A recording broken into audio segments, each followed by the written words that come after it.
ಯಪ್ಪ ಬೆಳಗ ಏನೋ ಆಯಿತು, ತಿಂಡಿನೂ ಆಯಿತು. ಈಗ ಕಾರ್ಖಾನೆಗೆ ಹೋಗ್ಬೇಕು. ಸಾವುಕಾರ ಏನು ಹೇಳ್ತಾನೋ ಏನೋ ಇವತ್ತು. ಕೆಲಸ ಎಂತಾಯ್ತು ಏನೋ. ರೀ, ಎಂತ ಯೋಚನೆ ಮಾಡಕತ್ತೀರಿ? ಬುತ್ತಿ ರೆಡಿ ಆಗಿತ್ರಿ, ಕಾರ್ಖಾನೆಗೆ ಹೋಗಲ್ಲನ್ರಿ ಇವತ್ತು.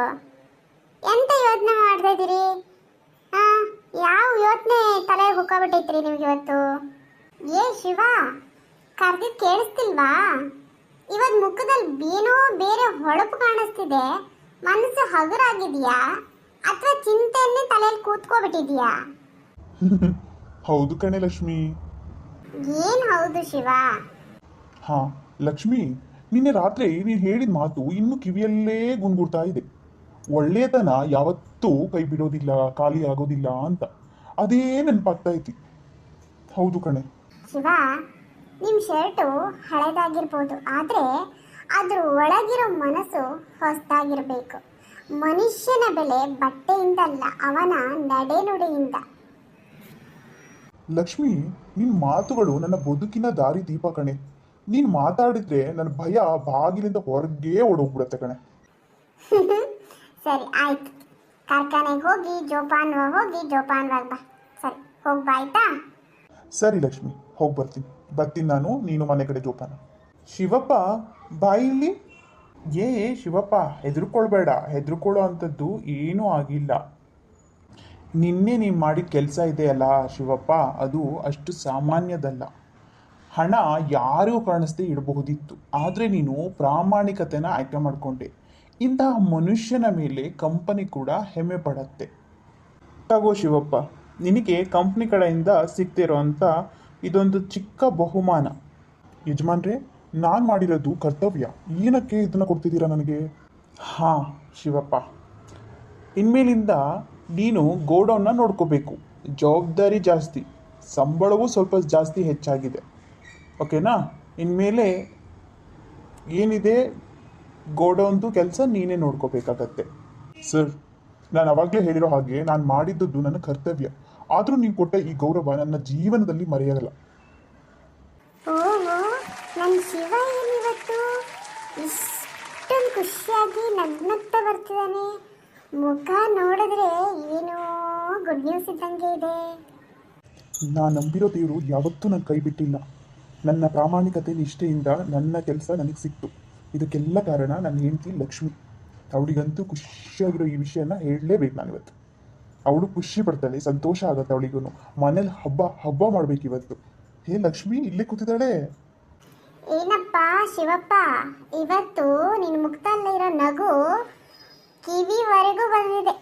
ಹೇಳಿ ಏನು ವಿಷಯ? ಇದನ್ನ ಓಪನ್ ಮಾಡಿ ನೋಡು, ನಿನಗೆ ಗೊತ್ತಾಗತ್ತೆ ವಿಷಯ. ಶಿವ, ನೋಡಿದ್ರಾ?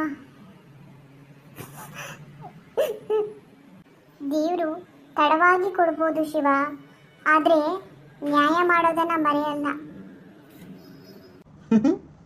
ಲಕ್ಷ್ಮಿ, ನನಗೆ ಬಹುಮಾನ ಸಿಕ್ಕಿಲ್ಲ, ನಮ್ಮಿಬ್ಬರ ಬದುಕಿಗೆ ಗೌರವ ಸಿಕ್ಕಿದೆ.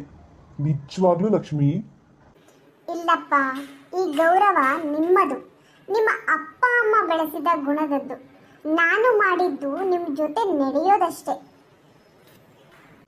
ಲಕ್ಷ್ಮಿ, ಜೊತೆ ನಡೆಯೋಳೆ ಜೀವನ ಕಟ್ತಾಳೆ ಕಣಿ. ಒಬ್ಬನೇ ಮನುಷ್ಯ ಮನೆ ಕಟ್ಟಬಹುದು, ಆದರೆ ಕುಟುಂಬ ಕಟ್ಟೋಕ್ಕಾಗಲ್ಲ.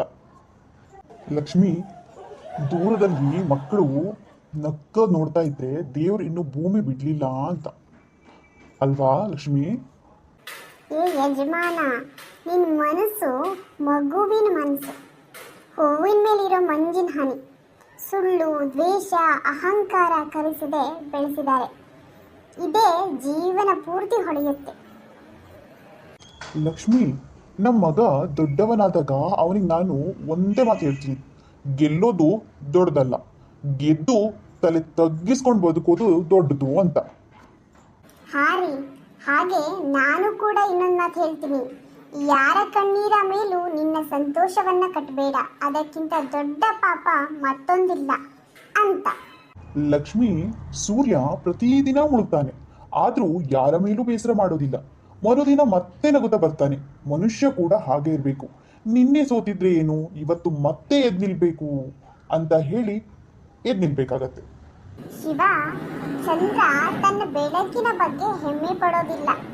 ನದಿ ತನ್ನ ನೀರಿನ ಬಗ್ಗೆ ಗರ್ವ ಪಡಲ್ಲ. ಮರ ತನ್ನ ಹಣ್ಣನ್ನು ತಾನೇ ತಿನ್ನೋದೂ ಇಲ್ಲ. ಒಳ್ಳೆಯ ಮನುಷ್ಯ ಕೂಡ ಹಾಗೆ, ಅವನು ಮಾಡಿದ ಒಳ್ಳೆಯ ಕೆಲಸದ ಲೆಕ್ಕ ಇಡೋದಿಲ್ಲ. ಲಕ್ಷ್ಮಿ, ನಿನ್ ಹೃದಯದಲ್ಲಿ ದೇವ್ರು ಕುಡಿತಾ ಇದ್ದೇನೋ ಲಕ್ಷ್ಮಿ.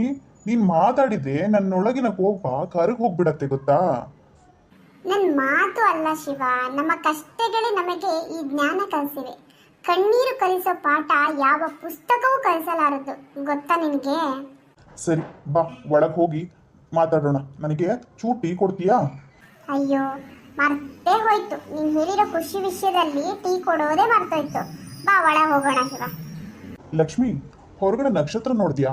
ಎಷ್ಟು ಚಿಕ್ಕದಾಗಿ ಕಾಣಿಸ್ತಿದ್ವು, ಆದ್ರೂ ಇಡೀ ಆಕಾಶಕ್ಕೆ ಅಂದವನ್ನೇ ಕೊಡ್ತವೆ.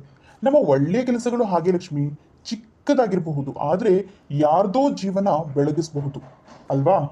ಶಿವ, ಒಂದು ದಿನ ನಾವು ಇರೋದಿಲ್ಲ, ಆದ್ರೆ ನಾವು ಮಾತಾಡಿದ ಪ್ರೀತಿಯ ಮಾತು, ನಾವು ಮಾಡಿದ ಒಳ್ಳೆ ಕೆಲಸ, ನಾವು ಕೊಟ್ಟ ಗೌರವ, ಅವು ನಮ್ಮ ಹೆಸರಿಗಿಂತಲೂ ಹೆಚ್ಚು ದಿನ ಬದುಕ್ತವೆ ಅಲ್ವಾ? ಲಕ್ಷ್ಮಿ, ಇವತ್ತು ನನಗೊಂದು ಅರ್ಥ ಆಯ್ತು. ಹಣದಿಂದ ಮನುಷ್ಯ ಶ್ರೀಮಂತ ಆಗಬಹುದು, ಆದ್ರೆ ಗುಣದಿಂದ ಮಾತ್ರ ಮನುಷ್ಯ ಅಮರ ಆಗ್ತಾನೆ. ನಾನು ದೊಡ್ಡ ಮನುಷ್ಯ ಆಗ್ಬೇಕು ಅಂತಿಲ್ಲ, ಒಳ್ಳೆಯ ಮನುಷ್ಯ ಆಗಿ ಉಳಿಬೇಕು.